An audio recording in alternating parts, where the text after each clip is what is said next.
You're living with someone who has never once been truly afraid of you until the day you stopped needing them. And that single shift, that quiet moment when you chose yourself over the chaos, cracked something in them that they will spend years trying to hide. Hi, this is Dr. Elena Voss.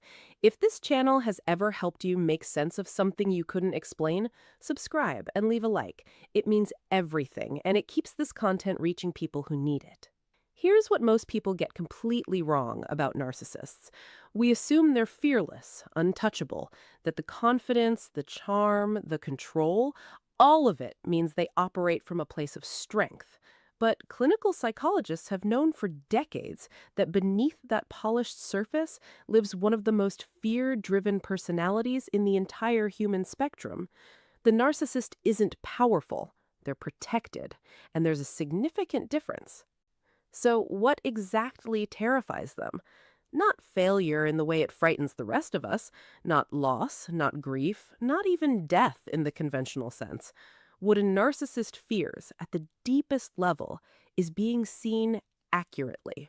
The real self, the fragile, hollow, approval-hungry self they've spent their entire life constructing a persona to conceal, being exposed to the world.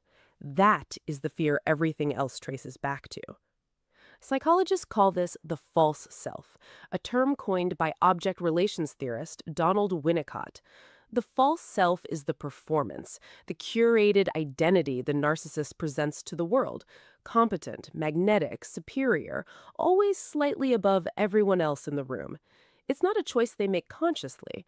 It was built as a survival mechanism, usually in childhood, when showing vulnerability led to punishment, rejection, or complete emotional unavailability from a caregiver. The false self kept them safe then.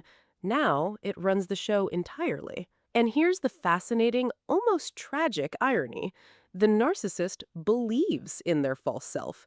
On some level, they genuinely cannot distinguish between the performance and the person. So when someone sees through it, when someone names the insecurity underneath the bravado, it doesn't just feel like criticism, it feels like annihilation. This is why exposure is their number one fear, and why they fight it with such disproportionate force.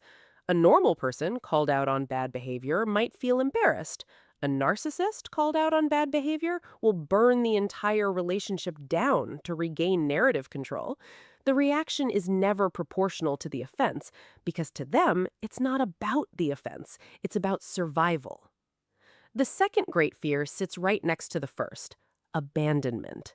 And this one surprises people because narcissists are so skilled at discard, dropping people, replacing them, acting completely indifferent to loss, that it seems like leaving doesn't touch them.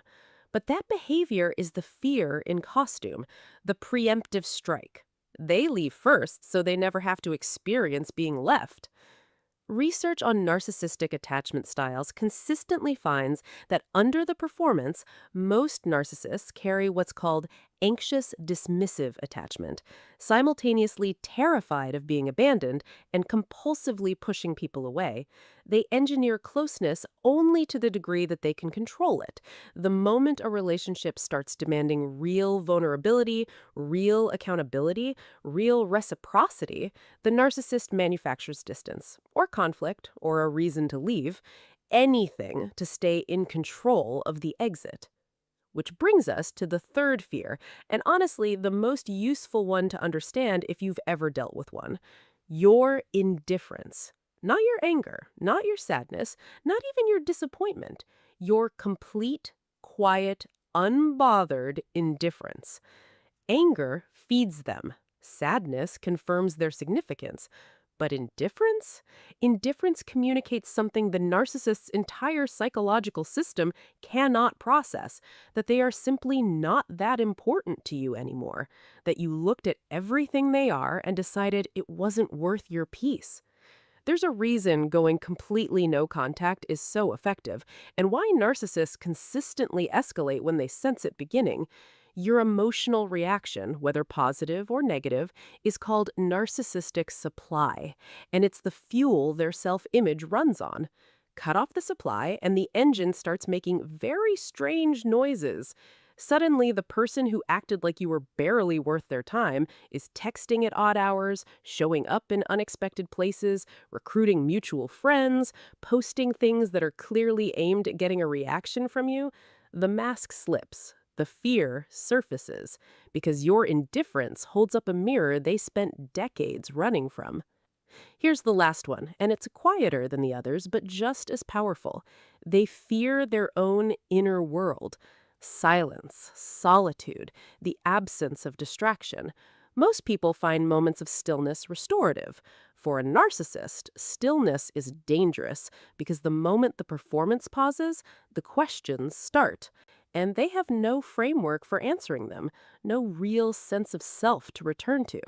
This is why many narcissists are perpetually busy, perpetually stimulated, perpetually surrounded by noise and people and chaos, not out of passion for life, out of avoidance of themselves.